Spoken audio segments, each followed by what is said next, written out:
Hello everyone, Peter Zeihan here coming to you from Colorado. I hope everyone had a great Thanksgiving and I hope it kicked off a fantastic holiday season for everyone. Holiday, Christmas, Hanukkah, Kwanzaa, whatever you call it, whatever makes you happy, just that's somebody else's culture war issue. Today we're going to talk about something significantly more significant, sure, and that is the end of China, which is moving out of the realm of the theoretical and the historic into the here and now. What's going on right now is there are protests involving thousands of people against the government that are at least nominally about COVID restrictions. Now, ostensibly, there have been two triggers for these sort of mass, semi-coordinated protests. The first was a fire that occurred in the western city of Urumqi that killed people who were under COVID quarantine. According to Chinese laws, when it comes to quarantine, people can't move, and it doesn't matter if your building's on fire. And it also meant that the fire service couldn't get into the building to do battle with the fire. Anyway, it's policy in China to weld people into their homes, into their buildings when they're under quarantine, so toss in a fire and shrug. Second, the World Cup. China is an information state, and part of that means that the state lies to you about anything it finds inconvenient, like the fact that most of the world has found a way to move on from COVID. Well, the World Cup's live broadcast showed tens of thousands of cheering and booing fans without masks. And, well, folks got cheesed off. So we now have protests in every major city.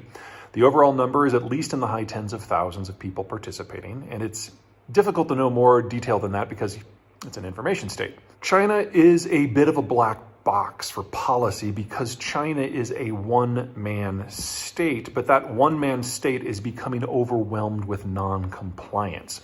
And the government just doesn't have the bandwidth to come up with policies that most people would consider normal, but I think the best word we can use here is creative. One person only has so much bandwidth. And so we're seeing institutional freezing and breakdown because this isn't the United States where a bunch of suburban housewives descend maskless on a food court and start yelling, "Let's go, Brandon," or a few yahoos glue themselves to a museum wall. We can obviously get through crap like that, but it isn't clear that China can. It has to do with a different structure. The United States has different levels of authority: local, state, national, legislative, judicial, executive, neighborhood, business, academic, and so on. Independently garnered, constitutionally garnered, community created, overlapping, sometimes clashing, often messy. But interests generate power, generates authority, generates durability, not in China. China is a one-man state because it is nearly the only way that China can exist. This isn't Sweden or Denmark or France or Argentina or Korea, where the bulk of economic and political power exists in one city, so it's easy to come to a degree of consensus. China's population is spread out on a huge swath of territory comprising everything from near Arctic to fully tropical, and regional disparities abound as you would expect. But this also isn't the United States, where our definition of inequality means that the average person in Maryland is about twice as wealthy as an average person in West Virginia. China's regional disparities are a 10-to-1 span. Nor is this a country like Germany or the US or Japan or India or Indonesia, where geography was kind enough to enable physical integration via either waterways or easily maintained road and rail networks. And so where you have integration, you have commonality. You've never had that in China. The North China Plain is its own region. The Yangtze Basin is an industrial powerhouse with few connections to the north. And the cities of the southern coast have always looked abroad for their welfare, their safety, and even their food. The only way to make China work is to force it to. And these many disconnects show up in Chinese institutions. The Chinese constitution is a joke. It isn't even referenced by Chinese courts. There's no rule of law. There is law by rule. And that rule is whatever Xi, the chairman, says. And he is a horrible delegator, even within the Chinese Communist Party. The COVID restrictions in play right now are part of that milieu. They all draw their authority and power not so much from the Communist Party or the Chinese state, but from Xi personally.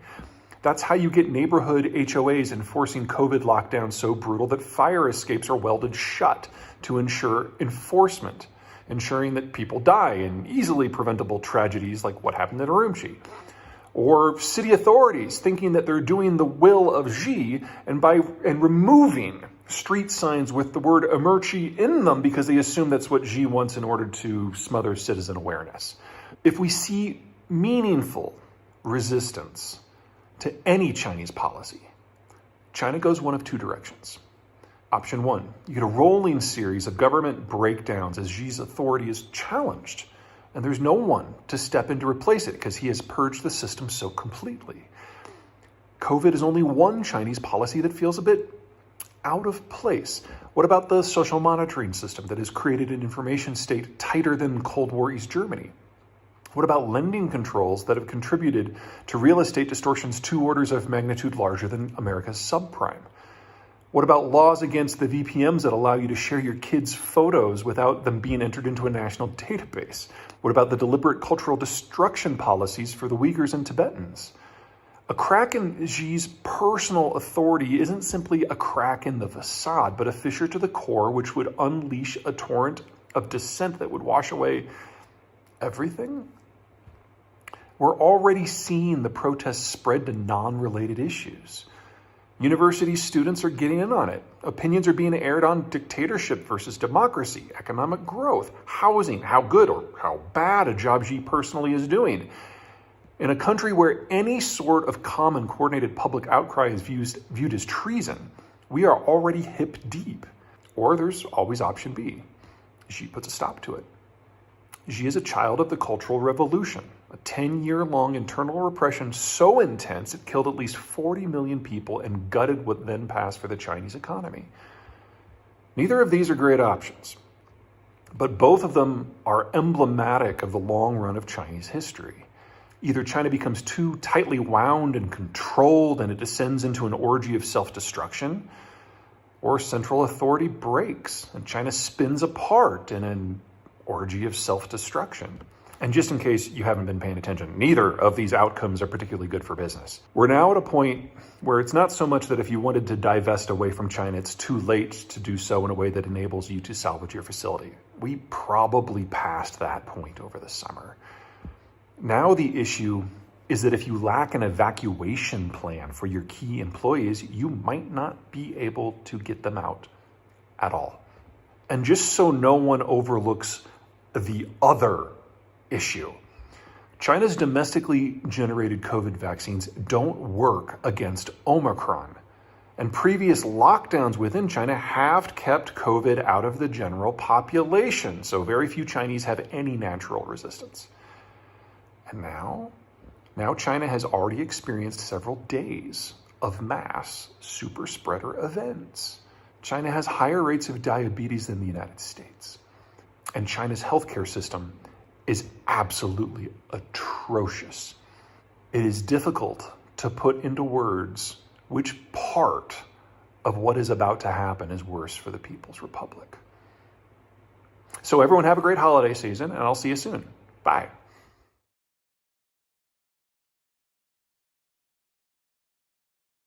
Hey everybody, Peter Zeihan here, coming to you from the Lincoln Memorial in DC. Now I know I've already talked about the Chinese semiconductor shift in policy here in the United States, but there's been a lot that has developed over the last 48 hours, so I feel I need to do a quick update. The biggest thing to understand is not only is China now unable to import the equipment to make semiconductors, or the tools to maintain and operate the equipment, or the software that's necessary to operate the equipment, or any mid or high level chips at all. Now, any Americans who want to assist with the Chinese semiconductor industry have to make a choice. You can have your job with China or you can have your citizenship. As a result, within about 48 hours of the policy being adopted last Friday, every single American citizen who was working in China in the industry either quit or their companies relocated their entire division so they wouldn't have to lose their staff. For all practical purposes, the Chinese semiconductor industry of everything over like Internet of Things level of quality is now dead. And that has a lot more implications than it sounds.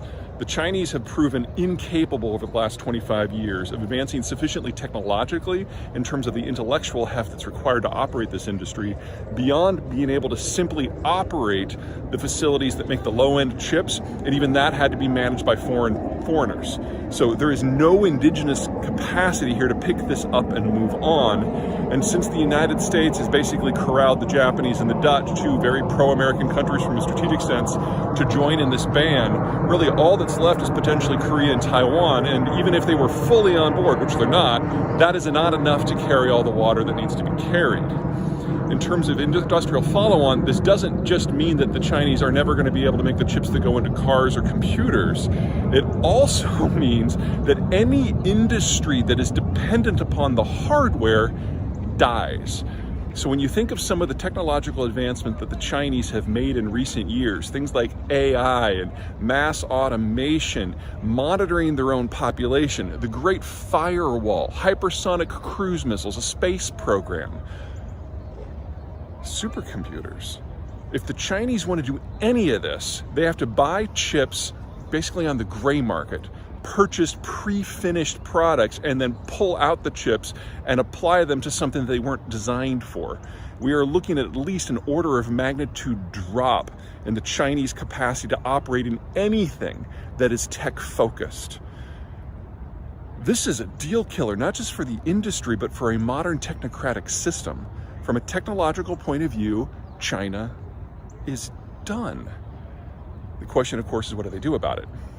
We are dealing with a one-man government here that's a little petulant when they don't get their way, and where the bureaucracy is either completely static or over-enthusiastic and does things like wolf warrior diplomacy. So I would expect this kind of bag of dicks diplomacy that has evolved in China to get this hard and loud, which will probably only encourage the Americans to act more harshly and start targeting some of the lower-end semiconductors. And that's going to have consequences throughout the world, but we'll get to that another time. All right, take care. What's going on between the Chinese and the Taiwanese in light of the Ukraine war? Now, a lot of folks were worried just before the Russians moved, and honestly, just in the first couple of days of the war as well, that the master plan was that the Russians would go for Ukraine and the Chinese would go for Taiwan at more or less the same time, and then the United States would just kind of be left unable to intervene in both. Now, clearly things have not broken that way, and I think it's worth discussing why.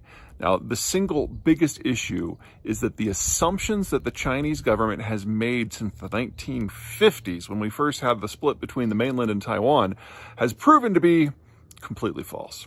Every single assumption that the Chinese have made is wrong. The first big one was the idea that the war would be quick, that the Russians could provide a template that you can just kind of roll in there and take over a country in no time at all. Well, clearly that is not how this has gone, and while I still have very huge concerns about the Ukrainians' ability to win this war, the point is it takes time. And in the case of Taiwan, you're talking about a country that has been preparing for a mainland invasion for 60 years. Now, you can all say that the Ukrainians have overperformed, and they absolutely have. But Ukraine has only really existed as a functional country since the Donbass war back in 2014. Taiwan has a lot more nationalism under its belt, and oh yeah, it's an island. They've got a moat. So any meaningful conflict where the Chinese actually go for Taiwan means they would have to surge all of their forces into things like fishing boats and just make a mad dash for it. You'd be talking hundreds of thousands of deaths from ships being blown up in the Taiwan Strait. The alternative, of course, is to do a slow mobilization like the Russians did for Ukraine. But Taiwan's first nuclear power reactor was built 40 years ago, and the Taiwanese, if they had notice, would absolutely be able to bring a few nukes to the party. So that's not an option. The second big idea is that the Chinese would be able to take over the semiconductor sector within Taiwan and then suddenly leapfrog to become the most powerful semiconductor country in the world. Yeah, that's just stupid. Two things wrong there. Number one, the Chinese are not very good at semiconductors. They only make the very, very low-end bargain basement stuff, the things that go into like the Internet of Things. The chips that go into like a climate control system or a smart light bulb are about as good as the Chinese are able to do. They don't have the technical skills, they don't have the workforce, they don't have the command of the supply chain, and oh yeah, all the designs for Taiwan's chips, they come from Japan and the United States.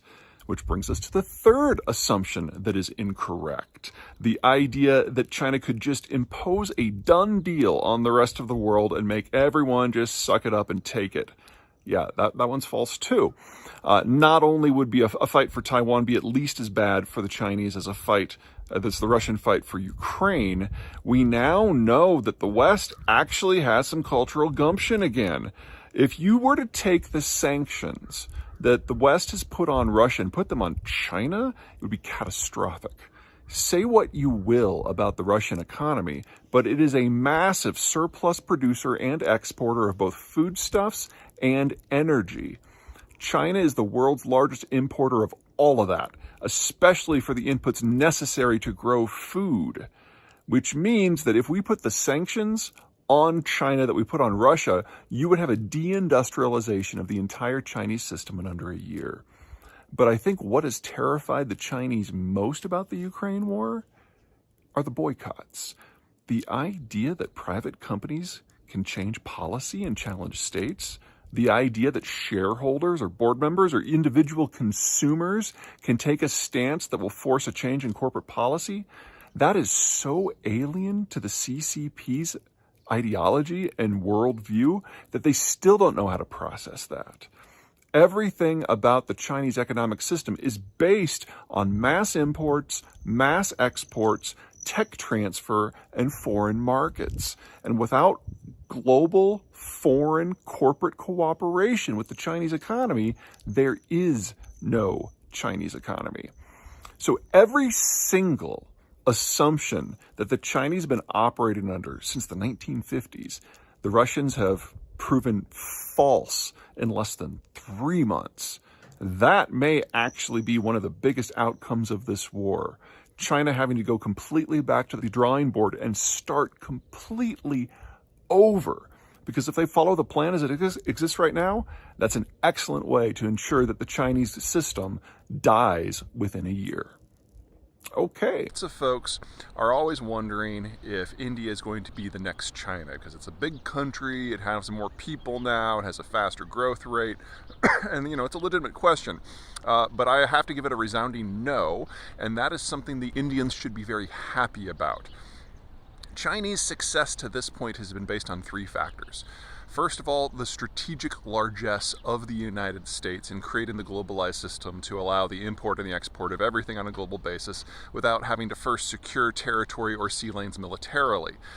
This came about as a result of not just the American globalization push after the Second World War, but when Nixon went to see Mao in China and to engineer the Soviet-Sino split, which ultimately made China an ally of the United States in the later years of the Cold War. That is what created the manufacturing powerhouse that we know as China today. Now, the United States have lost interest in that, and the United States sees China as a rival. So the continued existence of the Chinese economic model is dependent upon the ongoing strategic largesse of the United States, which is a very bad plan. And we're seeing the United States hack out bit after bit after bit. It's already happened in agriculture and energy and manufacturing, especially in semiconductors, and the United States has the ability to kill any of this overnight if it should choose to. So the economic future of China is one without exports and imports and market access, and I don't know how they can square that circle. In the case of India, India never joined the system.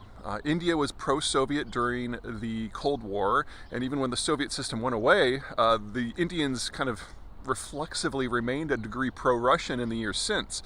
So their system is never internationalized. Now that means they missed out on the big growth push that the Chinese had in the 80s, 90s, 2000s, and 2010s, and that's why the Indian economy is so much smaller. But it also means that when the rug gets pulled out, India really doesn't suffer all that much. The second big piece of China's success is hyper-financialization. The idea that the state confiscates the bank deposits and the savings of the population and just floods would-be projects with that money, making sure that everybody has a bottomless supply of 0% loans so that everyone can have a job. Now, you will get economic growth with this, but it'll be wildly inefficient and in many cases flat out non-productive. The closest comparison we have in the United States is Enron and subprime.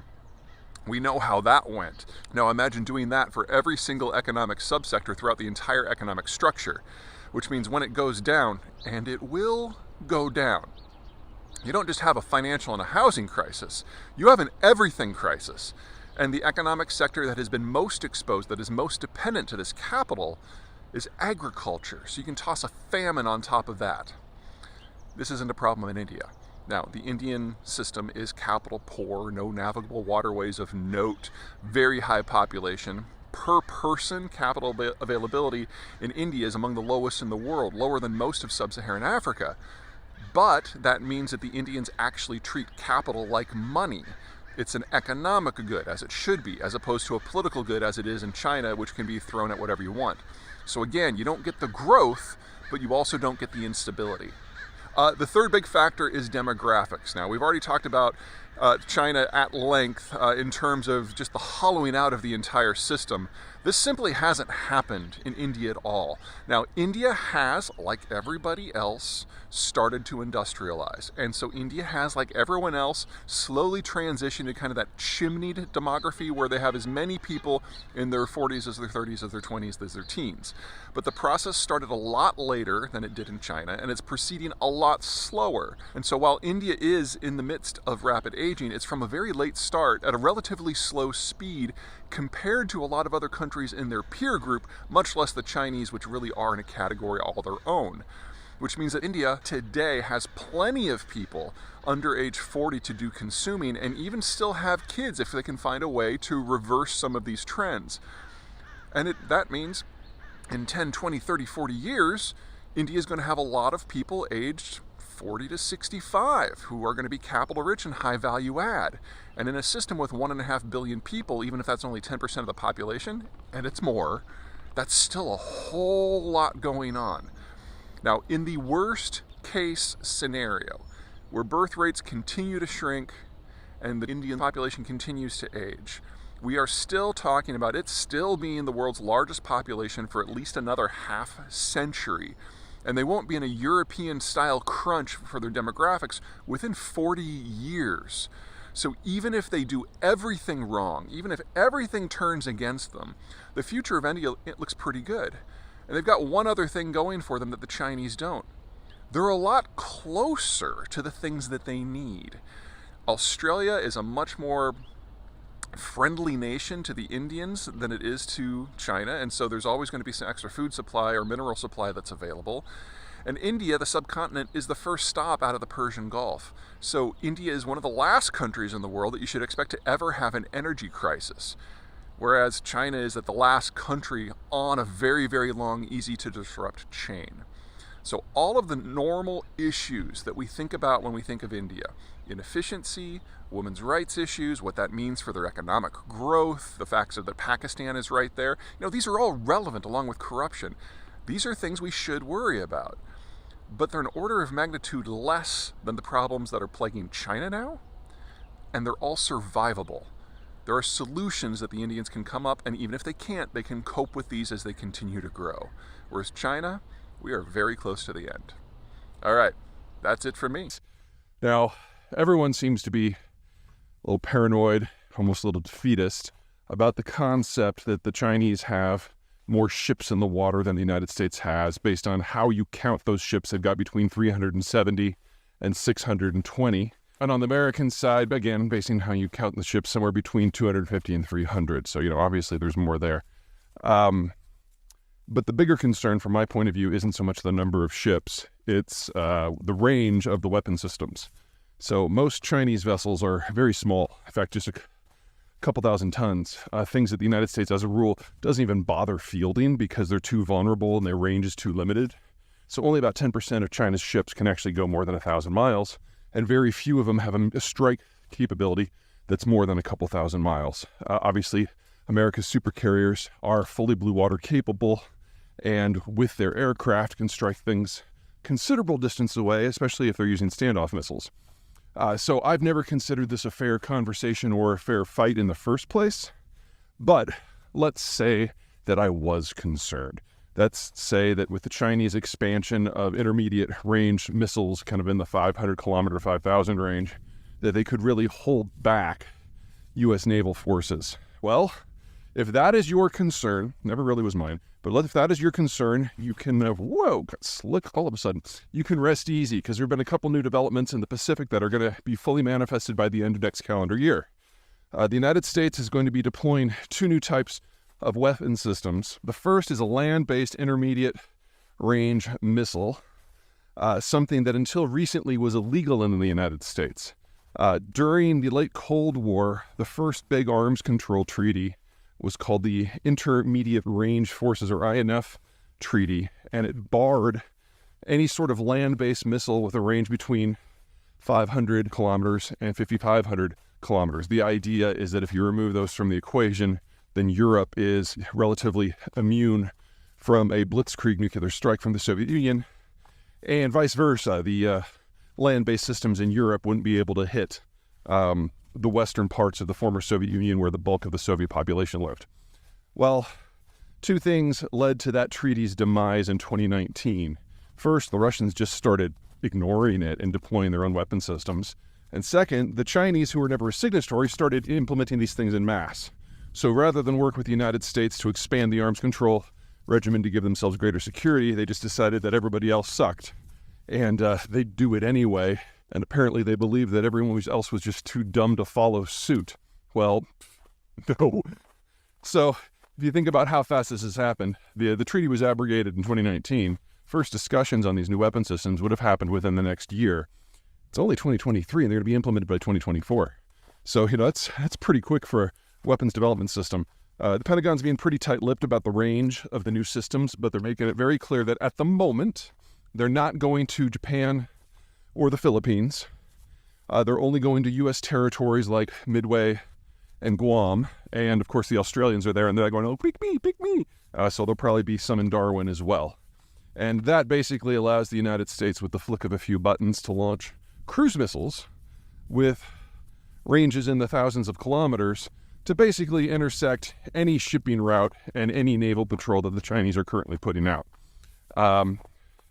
Although these are mostly land-based, so it's going to be more about land attack for the most part, which brings us to the second piece.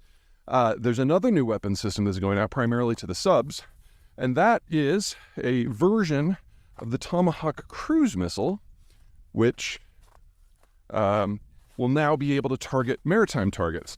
So for those of you who remember back to the Gulf War in 1992, we're going to break here for a minute. Sorry about that. Fire mitigation crew. Kind of noisy. Anyway, sea-launched Tomahawks, which will be able to target maritime targets. Now, for those of you who remember back to 1992 in the Gulf War, you'll recall that they were the first of our smart weapons. Basically, systems that could follow a GPS map and target things from over 1,000 miles away with a warhead that has about a half a ton. Now, you throw something like that against a vessel, there aren't a lot of vessels that can take more than one hit from something like that. The problem, of course, has been targeting remotely. Now, you can use real-time GPS information to target your missiles. The Chinese do some version of that with their ballistic missiles, which are designed to take out U.S. naval targets. The problem with that strategy, and one of the reasons why I've never been overly impressed with Chinese weaponry, is unless you have active eyes on, your missile's blind and it can't adjust on its own. So you can program in a path, kind of like what the Shahed drones are being used for in the Ukraine war, the Russians. They basically program in a specific point in space. So when they hit a school or an apartment complex, they're specifically aiming for it. They're kind of dumb weapons, even if they do have a degree of guidance. But ships move, and that doesn't work. So the Chinese rely on satellite recon in order to provide placement, but the Chinese don't have a satellite warfare system like the United States has had for 30 years. So if you remember back to, it's been a while, 15 years ago maybe, 2008 I think, there was all this hubbubaloo when the Chinese destroyed their first satellite and created that debris field that took out a lot of stuff. Well, very quietly, over the course of the next day, the United States, just to underline to the Chinese how far behind they were, took out a half a dozen of our old satellites using a half a dozen different weapons programs to show to the Chinese that, like, look, you may think you've got a gun that can target our Navy, but if we ever get into a hot war, the first thing that's going down is your entire satellite network. So stop it. Of course, China only became more narcissistically nationalist after that, but they haven't fixed that underlying problem. The U.S., however, has. We all talk about artificial intelligence and how the Chinese have 1.5 billion people and all the coders they want and all the data they want. And that's true, but they very tightly control the type of AI that can be developed because they don't want independent decision making, and they certainly don't want anything that's going to give people an independent means of existence independent of the state. So a lot of the things we're seeing here, things like ChatGPT, they're just not allowed there because they could be used for political purposes. And that means the United States has a much more well-rounded approach to AI, including in its weapons systems, whereas the Chinese are closely focused on social monitoring to keep their population under control. Well, that technology is undoubtedly in play with this new version of the Tomahawk that can target surface ships, because ships move. So you now have the quietest subs in the world with the greatest range in the world, and in addition to their normal weapons outlay, by the end of next year, they'll also be packing Tomahawks that can target naval vessels. So in the case of a hot war, you put 2 or 3 American missile submarines out there, and the Chinese don't have a long-reach navy because you use those systems to hit the ships that do have range, and nothing else can leave far beyond sight of the coast. So, done and done. Now, there is, unfortunately, a political component to this, because if you're looking at these technologies, medium-range cruise missiles are things we stopped working on back in the late 80s because of the INF Treaty, and the Tomahawk is a weapon that was first debuted in 1992. So none of these are new. So the question is, with the Chinese becoming more jerk-like and the Russians becoming more jerk-like day by day, why haven't these things happened faster? Well, some of this is explainable. So if you go all the way back to the Clinton administration, it was the early post-Cold War days. We were all trying to be friends. Why would you develop a weapon system to specifically target your hopefully friends? That makes sense.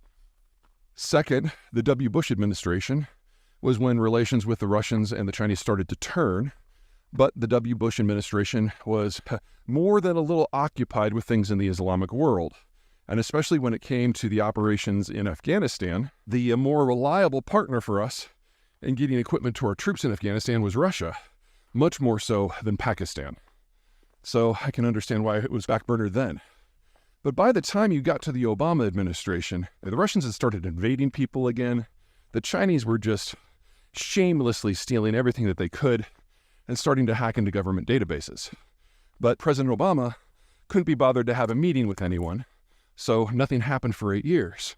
He also kind of unofficially thought of the U.S. military as an enemy and didn't want to imbue it with any more power than he had to. Well, then we get to the Trump administration. Well, updates to the strategic doctrine and new weapon systems, that doesn't work by tweet.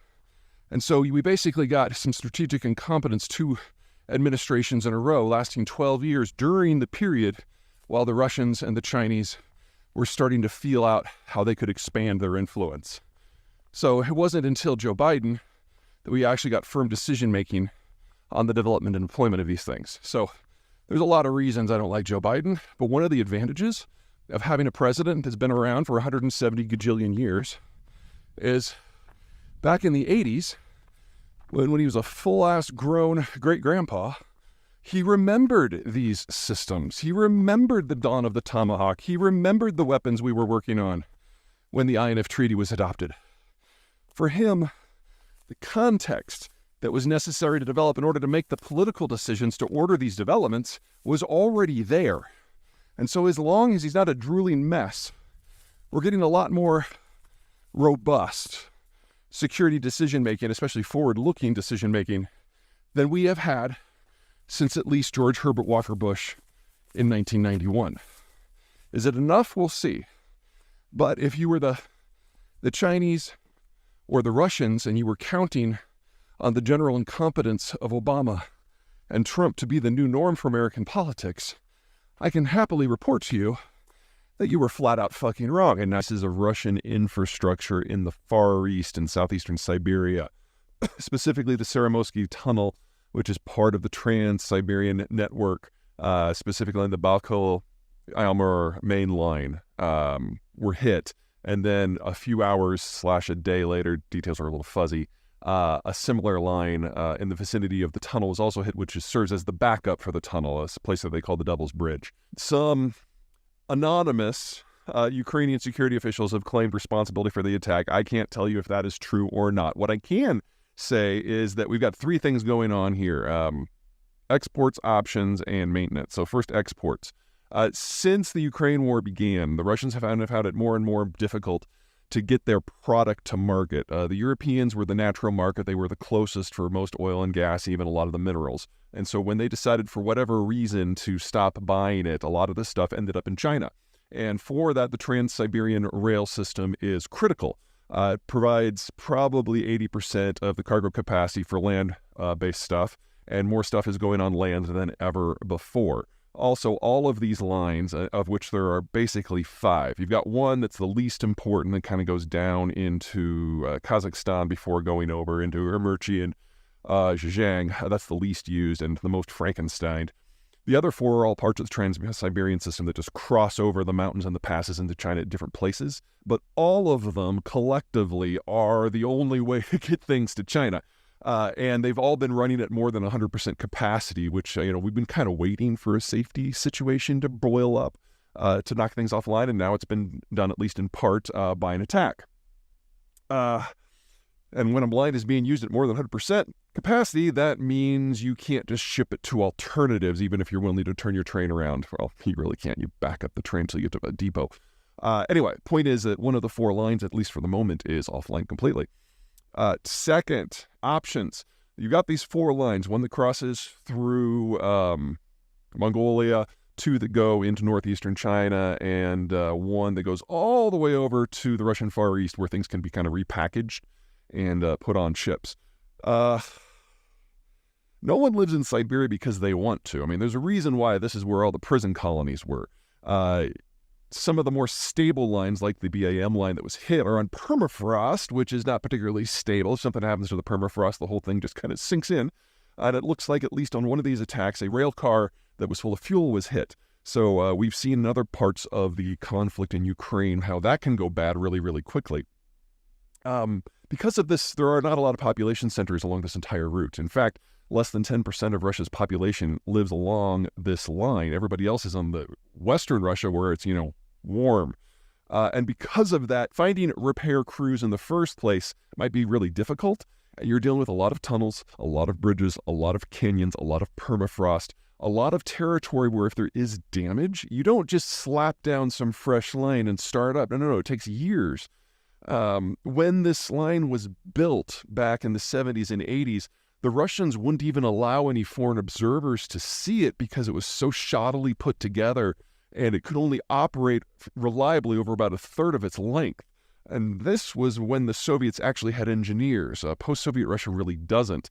And as we've seen with the Kerch Bridge, which connects the Russian mainland to Crimea, that was hit over a year ago now, and it's still not running at full capacity. So doing repairs in this area is no minor issue. Of course, getting information out of this area is no minor issue as well. Anyway, third, maintenance.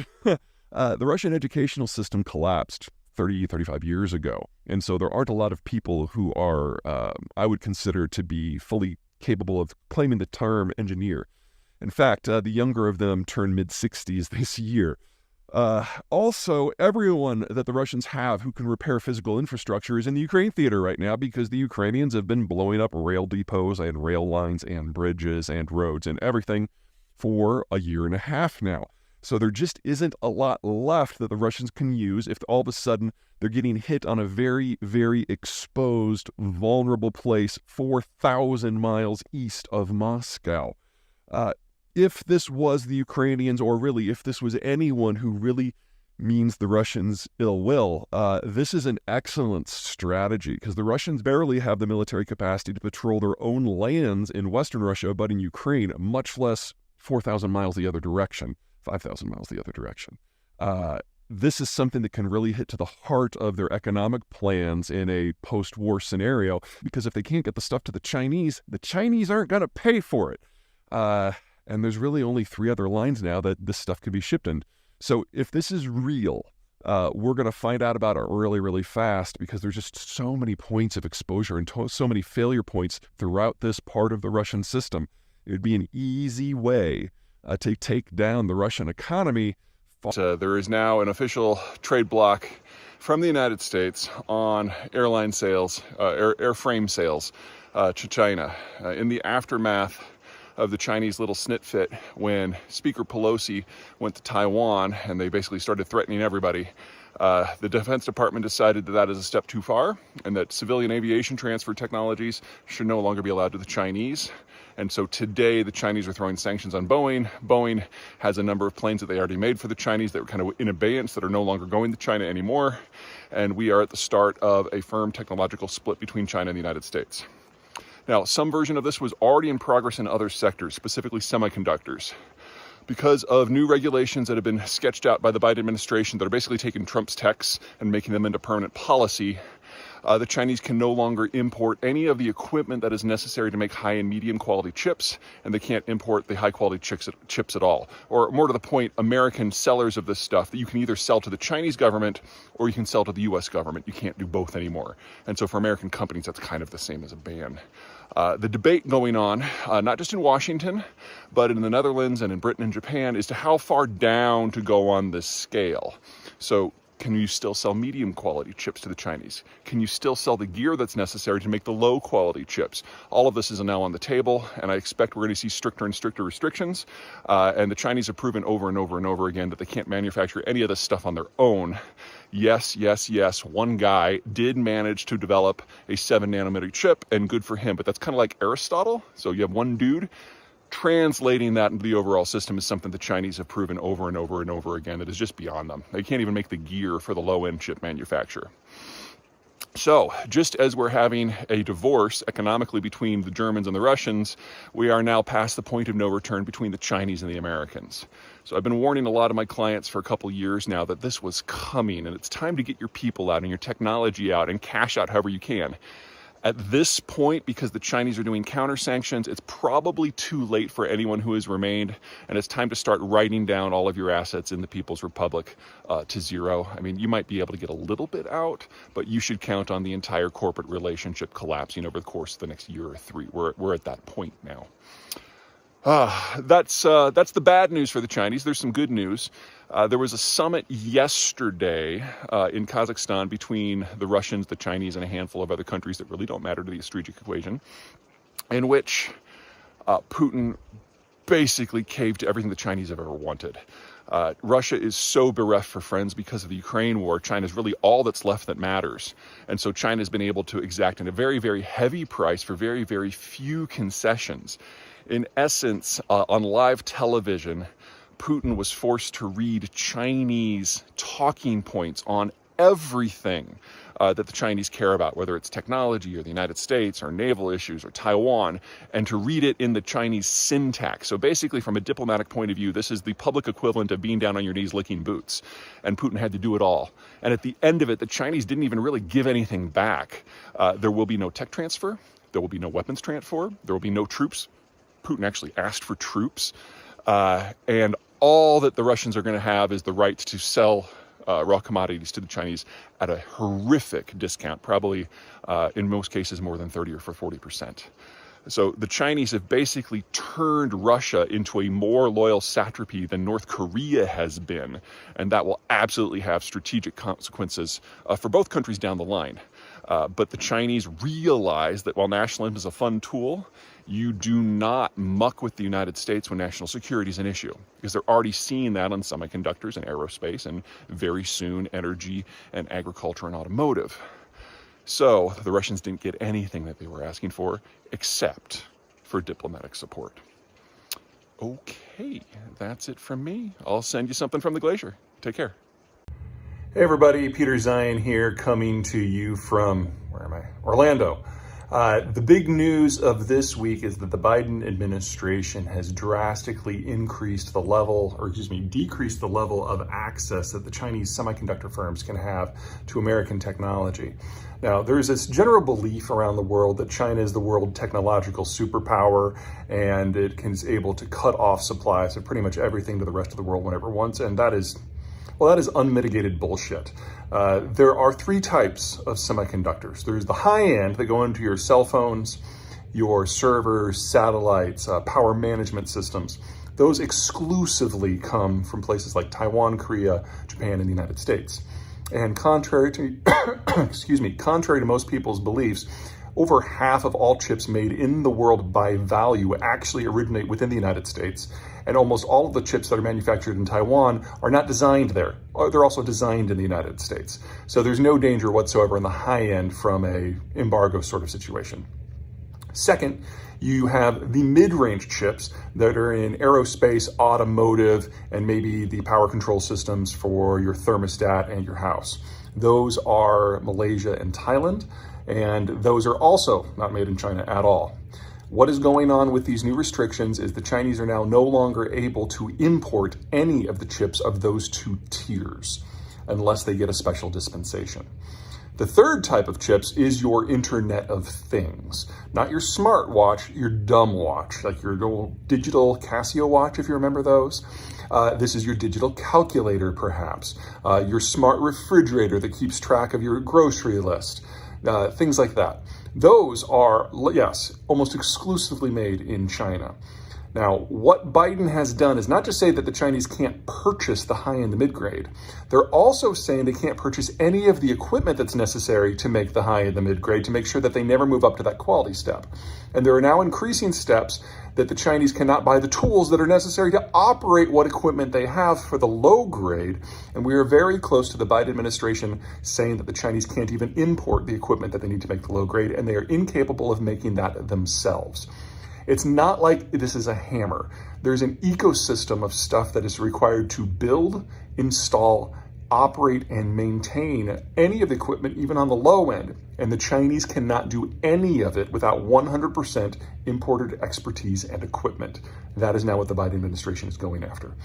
So where does this take us? Well, assuming we have no interruptions to the supply chains for the materials, that's a different topic. We are looking at China perhaps being melon scooped out of all global semiconductors over the course of the next 2 to 3 years. And that's just the start of the Chinese problem, because the Chinese used to import the medium and the high quality products in order to build products and in order to do research. So I'm sure you've all heard about how the Chinese excel at things like hypersonics or artificial intelligence and automation. They do the brain work by using the high-end chips, then putting in their own software. If you can't get the high-end chips, then those entire industries shrivel on the vine and go away. So more than anything that has happened in the world at this point, this new step of restrictions threaten to throw the Chinese into a technological winter, and any concerns you have about China in its rise can be killed just by that. And that's before you consider energy or food, or political dysfunction, or the Ukraine war, or demographics, all of which are capable of killing China without any help from the others. So, we are now at the end of China's technological rise, and the question now is how fast is the fall? Okay, that's it from me. Until next time.